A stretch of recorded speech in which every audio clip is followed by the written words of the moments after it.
પ્રશ્ન એ છે કે મેં એમ કહેલું કે એક વૃક્ષ ગણેશના નામે, એક દુર્ગાના નામે, એક વિષ્ણુ ભગવાનના નામે, એક શિવજીના નામે અને એક સૂર્યના નામે, જેથી કરીને જગતગુરુ આદિ શંકરાચાર્યનું સ્મરણ રહે. એમણે પંચદેવની પંચાયતનનું આપણને આમે કહ્યું. તમને પૂછે છે બધા એ કે આ 5 વૃક્ષમાં કયું વૃક્ષ કયા દેવતાનું, એ જરાક અમને કહી દો.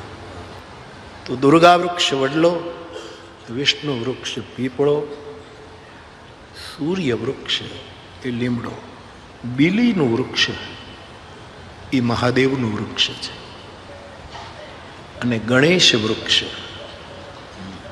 ચંદનનું વૃક્ષ એ ગણેશ વૃક્ષ છે.